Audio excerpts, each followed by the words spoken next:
Seyid Cəfər Cavadzadə ya Pişəvəri 1893-cü ildə Güney Azərbaycanda Xalxal şəhərinin Zaviyə kəndində anadan oldu.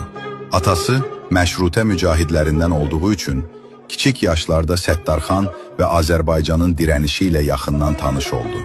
12 yaşında ikən ailəsi ilə Bakıya köçdü. Neçə il sonra müəllim olaraq siyasi fəaliyyətlərini başladı və ilk məqaləsini 1917-ci ildə Məhəmməd Əmin Rəsulzadənin başçılıq etdiyi Müsavat Partiyasının orqanı Açıq Söz qəzetində çap etdi. Pişəvəri bir zaman sonra İrana getdi və Rza Şahın diktatorluğuna qarşı siyasi mübarizəsi sonucunda 1930-cu ildə 11 il sürən bir həbsə girdi. Rza Şahın düşüşündən sonra həbsdən buraxıldı və Ajir qəzetini yaymağa başladı. 1944-cü ildə Təbriz xalqı tərəfindən Şura məclisinə millət vəkili seçildi.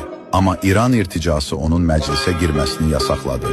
1945-ci ilin sentyabrın 2-sində Güney Azərbaycanın Demokrat Firqəsinin Mərkəzi Komitəsinin başçısı seçildi.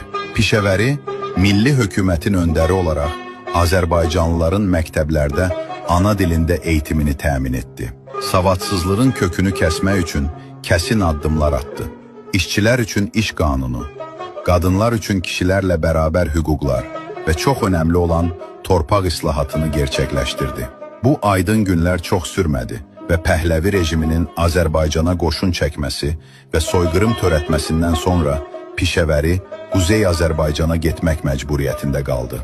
1947-ci ildə müəmmalı bir şəkildə bir maşın qəzasında yaşamını itirdi. Pişəvəri bir illik milli hökumət dövründə siyasi və ictimai yönlərdən ilerici və bağımsız bir Güney Azərbaycan yaratdı. Azərbaycan xalqı hər zaman Seyid Cəfər Pişəvərini sayğı və sevgi ilə anacaq.